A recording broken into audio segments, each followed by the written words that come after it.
मिली तलाशी, संदिग्ध ड्रग्स और डायरी जब्त। इसी कमरे में मिली थी अकील की लाश। कैथल में स्पेशल डिटेक्टिव यूनिट की बड़ी सफलता, कनाडा भेजने के नाम पर धोखाधड़ी करने वाला एक आरोपी गिरफ्तार। लीबिया में फंसे 5 भारतीयों को किया रेस्क्यू। अमेरिका में करनाल के युवक का मर्डर, स्टोर पर आए हमलावर ने पहले प्रदीप को सिर पर मारी गोली, फिर खुद भी मारी गोली। परिजनों ने शव को भारत लाने की मांग। सोनीपत में नाबालिग ने साथियों की मारपीट से आहत होकर किया सुसाइड। घर के पास ही पेड़ पर लटक कर फांसी लगा ली। मृतक के पिता ने कुछ युवकों पर लगाया आरोप। चंडीगढ़ में सीएम सैनी की अध्यक्षता में उच्च स्तरीय बैठक, मुख्य सचिव, डीजीपी और वरिष्ठ अधिकारी बैठक में रहे मौजूद। गुरु तेग बहादुर जी के शहीदी दिवस के समागम की तैयारियों की समीक्षा। इस न्यूज हेडलाइंस के प्रायोजक पतंजलि गाय का घी, माँ का भरोसा, प्यार से परोसा।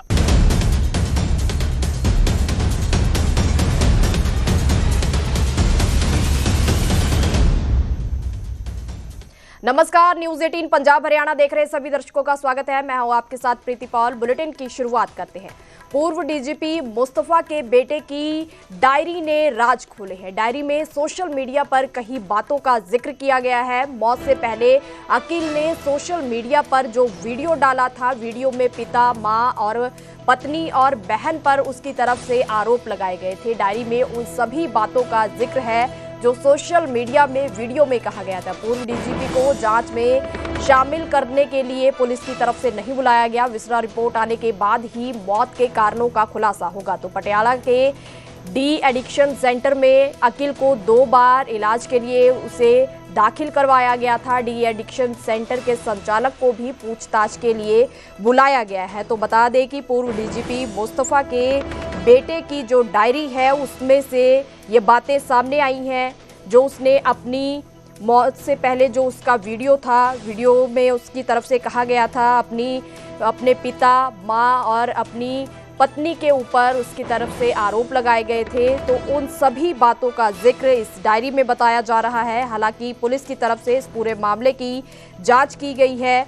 तो वीडियो में जो जिक्र था वो डायरी में भी बताया जा रहा है कि जिक्र है। तो विसरा रिपोर्ट आने के बाद ही मौत के कारणों का खुलासा होगा। पुलिस की तरफ से यह भी कहा गया है और यह भी बताया गया है कि पटियाला के डी एडिक्शन सेंटर में 2 बार अकील को दाखिल भी करवाया था। तो डी एडिक्शन सेंटर के जो संचालक थे उनसे भी पूछताछ के लिए उन्हें बुलाया गया है। तो पूर्व डीजीपी मुस्तफा के बेटे की डायरी में ये बातें सामने आई हैं, जो अकील ने अपनी वीडियो में कहा था। उन सभी बातों का जिक्र इस डायरी में है।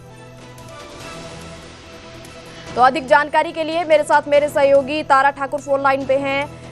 तारा ठाकुर, क्या जानकारी है? जो डायरी बताई जा रही है, उन बातों का जिक्र बताया जा रहा है कि इसी डायरी में किया गया है। जी बिल्कुल, देखिए, पंजाब के पूर्व डीजीपी मोहम्मद मुस्तफा के बेटे अकील अख्तर की जो मौत का मामला है अभी उलझता जा रहा है, क्योंकि मौत के कारण जो है अभी स्पष्ट नहीं हो पाए। लेकिन जो इस मामले को लेकर जांच कर रही एसआईटी टीम है, उनके द्वारा उनके निवास स्थान पर सीन ऑफ क्राइम का जो है मुआयना किया है और कई ऐसी चौंकाने वाली चीजें जो है वो उनके हाथ लगी हैं। वहां पर जो है कई मोबाइल जो अकील अख्तर के हैं वो पुराने मोबाइल मिले हैं और इसके अलावा कई ऐसी संदिग्ध चीजें हैं जिनकी फोरेंसिक जांच के लिए भी भेजा गया है। जो इस मामले को लेकर एसआईटी हेड है विक्रम नेहरा, उन्होंने कहा है कि सीन ऑफ क्राइम की टीम मौके पर गई थी और कई ऐसे एविडेंस इस मामले को लेकर पुलिस को मिले हैं जिनकी जांच की जा रही है। और वहीं उनको एक डायरी भी मिली है जिसमें उस पूरे मामले का जिक्र किया गया है। जो एक सोशल मीडिया में अकील अख्तर का मौत से पहले का जो वीडियो है, उन सभी चीजों का जिक्र जो है इस डायरी में किया गया है और इसकी भी जांच जो पुलिस के द्वारा की जा रही है। वहीं पटियाला के जो डी एडिक्शन सेंटर की बात की जा रही थी, तो वहां पर भी कई दिनों तक जो अकील अख्तर है उसका इलाज हुआ है। उनकी जो टीम है डी एडिक्शन सेंटर की, वहां पर जो संचालक है उनको भी पूछताछ के लिए बुलाया गया है। और खास बात यह है कि जो पुलिस का कहना है, मौके पर उनको कई ऐसी चीजें मिली हैं जिनकी जांच करवाई जाएगी और साथ ही नशे से जुड़ी हुई भी कई चीजें, संदिग्ध चीजें जो हैं वो सीन ऑफ क्राइम से मिली हैं, और लेकिन अभी फिलहाल उसको स्पष्ट जो है पुलिस नहीं कह पा रही है। उनका कहना है कि जांच के बाद ही स्पष्ट हो पाएगा कि वो क्या है, कौन सा नशा है। इसके अलावा अन्य जो एविडेंस मिले हैं उन सभी की जांच पड़ताल भी की जा रही है, और साथ ही जो इस मामले में आरोपी बनाए गए हैं, चाहे वो पूर्व डीजीपी हो या फिर उनकी मां जो है रजिया सुल्ताना, और अन्य जो आरोपी हैं उनको भी जो है पूछताछ के लिए पुलिस बुला सकती है। अकील अख्तर के जो करीबी हैं उनको भी बुलाया जाएगा, ताकि इस पूरे मामले को लेकर जो है तस्वीर स्पष्ट हो पाए। वहीं हरियाणा सरकार के द्वारा इस मामले को लेकर जो है सीबीआई को जांच करने के लिए कहा है, तो जल्द ही इस मामले में जो सीबीआई जांच भी शुरू हो सकती है। फिलहाल जो पुलिस है वो अपनी तरफ से जितनी एविडेंस है इस मामले से जुड़े हुए जो भी तथ्य हैं वो एकत्रित करने में लगी हुई है। जी, शुक्रिया तारा ठाकुर तमाम जानकारी के लिए। तो बता दें कि पूर्व डीजीपी मुस्तफा के बेटे की डायरी में कई राज खोले गए हैं। पुलिस की तरफ से जांच की जा रही है, एसआईटी टीम की तरफ से जांच की जा रही है। तो डायरी में सोशल मीडिया पर जो बातें कही गई थी अकील की तरफ से, बताया जा रहा है कि उन सभी बातों का जिक्र है, और भी जो बातें हैं ये जांच के बाद सामने आएंगी। हालांकि जो पुलिस है उनकी तरफ से कहना है कि विसरा रिपोर्ट आने के बाद ही जो अकील की मौत का खुलासा होगा।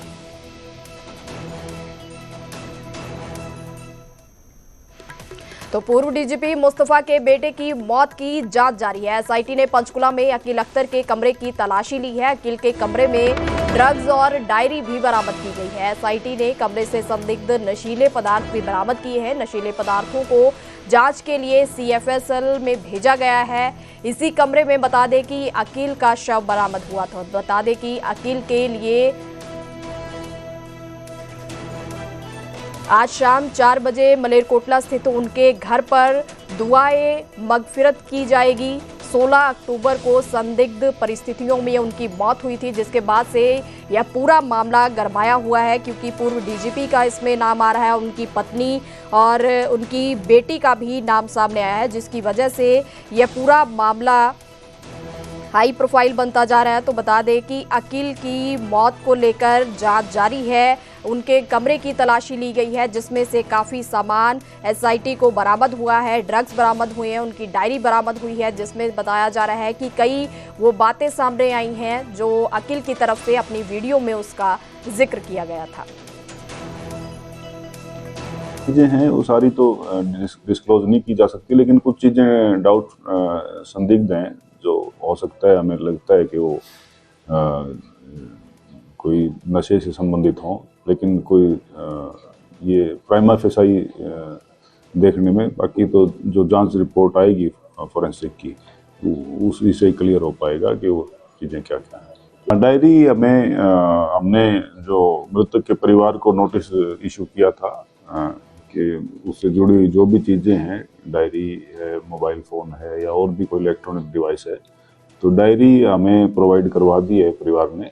उसको हमने पुलिस पोजीशन में लिया है। उसमें जो चीज़ें लिखी हुई हैं उनका हम स्टडी कर रहे हैं उनका। पंजाब के पूर्व डीजीपी मोहम्मद मुस्तफा के बेटे अकील अख्तर, जिन्होंने पंचकुला में सुसाइड किया था और सुसाइड करके अपनी जीवन लीला समाप्त कर ली थी, हम उन्हीं की कोठी पर मौजूद हैं। ये 25 नंबर कोठी है जो मनसा देवी कॉम्प्लेक्स में मौजूद है, यहाँ स्थित है, और इसी कोठी के अंदर उन्होंने अपनी जीवन लीला समाप्त की थी। मोहम्मद मुस्तफा जो कि पंजाब के पूर्व डीजीपी रहे हैं, उनकी मां रजिया सुल्ताना कैबिनेट मंत्री रही हैं, और अभी जो जांच कर रही है इस केस की वो एसआईटी कर रही है। पंचकुला की एसआईटी बनी हुई है, जिसके प्रमुख विक्रम नेहरा हैं, जो एसीपी हैं, वो इसके प्रमुख हैं, और लगातार जो जांच कर रही है एसआईटी, उसको जो जांच में मिला है वो अपने आप में चौंकाने वाला है। जिस तरह मोहम्मद मुस्तफा ने भी जो दावा किया है कि उनका बेटा ड्रग एडिक्ट था, तो हमारे सूत्रों ने भी यही बताया है कि उनके कमरे से ड्रग्स मिले हैं और ड्रग्स पाए गए हैं, साथ ही कुछ नोट पाए गए हैं जिनको लपेट करके वो चाहे अलग अलग तरह के ड्रग्स हों, स्मैक हो या दूसरे ड्रग्स हों, वो जो पिए जाते हैं, सूंघे जाते हैं, वो ड्रग्स भी अंदर से मिले हैं। एसआईटी की टीम परसों भी यहाँ पहुँची थी और पहुँच करके शाम को 5 बजे पहुँची थी और रात को 12 बजे तक हर एक चीज़ को पूरी छानबीन की है, अच्छी तरह से खंगाला है। बेड है, बेड के पिल्लो हैं, पिल्लो कवर हैं, चादर है, इस तरह की सारी चीज़ों को खंगाला है और खंगालने के बाद उन्हें अपने कब्जे में भी ले लिया है। साथ ही अभी की अगर बात करें तो उस कमरे को भी पूरी तरह से सील कर दिया गया है। एसआईटी ने जो जांच की है और उसके अंदर कहीं ना कहीं खुलासे जो हो रहे हैं वो हम सब आपके साथ साझा कर रहे हैं और यही कहा जा सकता है कि जो अकील अख्तर था वो काफ़ी ड्रग्स लेता था और जो मौत हुई है वो भी ड्रग्स की ओवरडोज के कारण हुई है, ये कहा जा सकता है। लेकिन आरोप उन्होंने अपने परिवार पर, मोहम्मद मुस्तफ़ा पर, अपनी मां पर, बहन पर जिस तरह से लगाए हैं, उनकी भी जांच होगी और जांच होने के बाद ही क्या निकल करके सामने आता है, दूध का दूध और पानी का पानी होगा। कैमरामैन राजेंद्र। कैथल में स्पेशल डिटेक्टिव यूनिट को बड़ी सफलता मिली है। कनाडा भेजने के नाम पर धोखाधड़ी करने वाले गिरोह का पर्दाफाश किया गया है। लीबिया में फंसे 5 भारतीय युवकों को रेस्क्यू भी किया गया है। पुलिस ने एक आरोपी को गिरफ्तार किया है। तो कैथल से यह खबर सामने आई है जहां पर स्पेशल डिटेक्टिव यूनिट को यह बड़ी सफलता मिली है। कनाडा भेजने के नाम पर धोखाधड़ी करने वाले इन लोगों को गिरफ्तार किया गया है, इनका पर्दाफाश किया गया है। बता दें कि लीबिया में 5 युवक जो फंसे हुए थे, भारतीय युवक, उनको भी रेस्क्यू किया गया है। पुलिस ने एक आरोपी को भी गिरफ्तार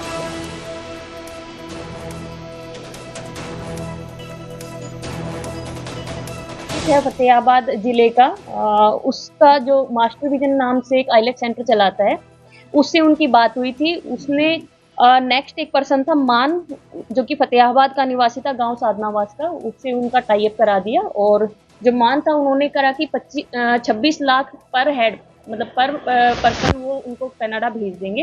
इस तरीके से उनकी बात हुई। तो मान ने क्या किया कि उसने 10 सितंबर को उनका दुबई का टिकट करा के उनको अपने साथ ले गए। इसके साथ ही 2 पंजाब के युवक थे, उन 5 को अपने साथ लेके गया। 11 तारीख को वो सभी दुबई से लीबिया के लिए रवाना हो गए। इनकी अपने पेरेंट्स से, परिजनों से बात 29 सितंबर तक को होती रही। उसके बाद उनके परिवारजनों से फिरौती डिमांड करने लग गए। दुबई का एक पर्सन था अली, जिन्होंने परिवारजनों से बात की और उनसे फिरौती की डिमांड की कि आप अपने बच्चे को सही सलामत रखना चाहते तो इतने पैसे हमें दीजिए।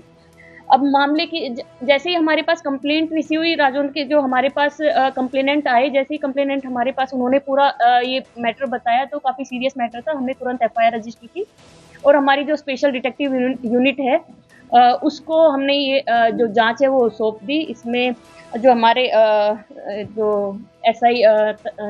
SI रमेश चंद है, इनकी पूरी टीम और जो हमारी साइबर की टीम थी, उन्होंने इसमें त्वरित कार्रवाई की और जो भी हमारे पास इनपुट्स थे, तकनीकी इनपुट्स थे, जो मानवीय इनपुट्स थे, इसके साथ ही उन्होंने लीबिया एम्बेसी से हमारा टाई अप किया और इसमें जो हमारे 5 बच्चे थे इनको सकुशल रेस्क्यू करा लिया गया।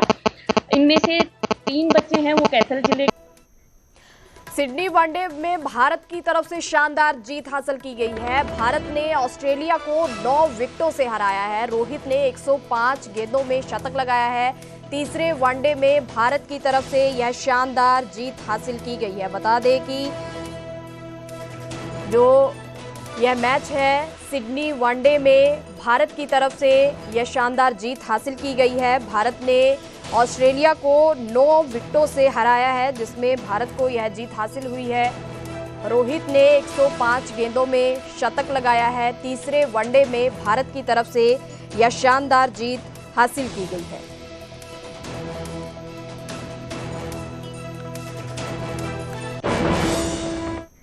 चंडीगढ़ में सीएम सैनी की अध्यक्षता में उच्च स्तरीय बैठक हुई है। मुख्य सचिव, डीजीपी और शीर्ष अधिकारी इस बैठक में मौजूद रहे हैं। जिला स्तर पर सभी अधिकारी वर्चुअल माध्यम से इस बैठक में शामिल हुए हैं। गुरु तेग बहादुर जी के शहीदी दिवस के समागम की तैयारियों को लेकर समीक्षा की गई है। मुख्यमंत्री ने जिले से धान और बाजरे की खरीद पर भी फीडबैक लिया है। तो आज यह मीटिंग की गई है सीएम सैनी की तरफ से। तो चंडीगढ़ में यह बैठक हुई जिसमें डीजीपी और मुख्य सचिव, शीर्ष अधिकारी इस बैठक में मौजूद रहे। जिला स्तर के सभी अधिकारी वर्चुअल माध्यम से इस बैठक में शामिल हुए हैं। तो गुरु तेग बहादुर जी के शहीदी दिवस की समागम जो है उसकी तैयारियों को लेकर समीक्षा भी की गई है। तो मुख्यमंत्री ने जिले से धान और बाजरे की खरीद पर भी फीडबैक लिया है।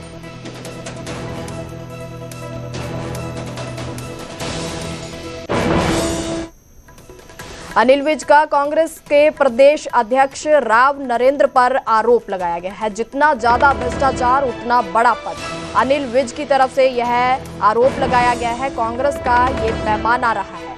राहुल गांधी जी पर भी आरोप लग चुके हैं। तो अनिल विज की तरफ से ये आरोप लगाए गए हैं। तो कांग्रेस के प्रदेश अध्यक्ष राव नरेंद्र पर ये आरोप लगाया गया है। अनिल विज की तरफ से उनकी तरफ से कहा गया है कि जितना ज्यादा भ्रष्टाचार उतना बड़ा पद, कांग्रेस का ये पैमाना रहा है। राहुल गांधी जी पर भी कई आरोप इस तरह के लग चुके हैं। कांग्रेस पार्टी का ये पैमाना है कि जिसके ऊपर जितने ज्यादा भ्रष्टाचार का आरोप हो उसको उतना ही बड़ा पद दिया जाता है। राहुल गांधी जी पर भी आरोप हैं। राहुल गांधी जी को सबसे ऊंचा पद दिया हुआ है। भूपेंद्र सिंह हुड्डा पर भी आरोप हैं। भूपेंद्र सिंह हुड्डा को विपक्ष का नेता बनाया हुआ है। और राव नरेंद्र पर भी आरोप हैं। चार्जशीट दाखिल हो चुकी है। इसीलिए उनको भी प्रदेश का अध्यक्ष बनाया है। इस पार्टी का ये किरदार है। और जब भूपेंद्र सिंह हुड्डा जी की सरकार रही थी तो मैं तो उसको हमेशा CLU सरकार कहता था।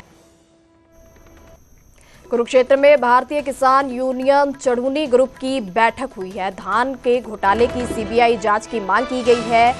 DFSC के निलंबन की भी मांग पुरजोर उठाई गई है। तो DFSC से अब तक कोई भी कार्रवाई नहीं की गई है। तो कुरुक्षेत्र में भारतीय किसान यूनियन चढ़ूनी ग्रुप की बैठक हुई है जिसमें धान घोटाले की CBI जांच की मांग उठी है। तो DFSC के निलंबन की भी मांग उठी है। बता दें कि कुछ दिन पहले मामला सामने आया था जिसमें चढ़ूनी की तरफ से DFSC को थप्पड़ मारा गया था, जिसके बाद से यह मामला गरमाया और इस मामले को लेकर आज भी उनकी तरफ से पुरजोर मांग उठाई गई है कि DFSC के उनका निलंबन किया जाए। जो है वो प्रदेश स्तरीय मीटिंग थी और आज अभी फैसला किया है कि यहाँ से और देवीलाल चौक तक जुलूस निकालेंगे और फिर प्रशासन को ज्ञापन देंगे। जो DFSC भ्रष्ट है उस पर अभी तक कोई कार्रवाई नहीं की है। और वैसे ही उत्तर प्रदेश से धान अभी भी आ रहा है, चावल आ रहा है, यहाँ तक है कि FCI का चावल आ रहा है। तो उसकी CBI की मांग करेंगे हम। पूरे जो धान घोटाला है, कई मंडियों में पिछले साल से ज्यादा धान अभी तक आ चुका है और अभी और आ रहा है, जबकि धान की जो निकासी है पिछले साल से 25-30% कम है। उसके बाद भी ज्यादा धान कैसे आ गया, एक अपने आप में जांच का विषय है और इसकी हम CBI से जांच की मांग करते हैं। और इस जो यहाँ का DFSC है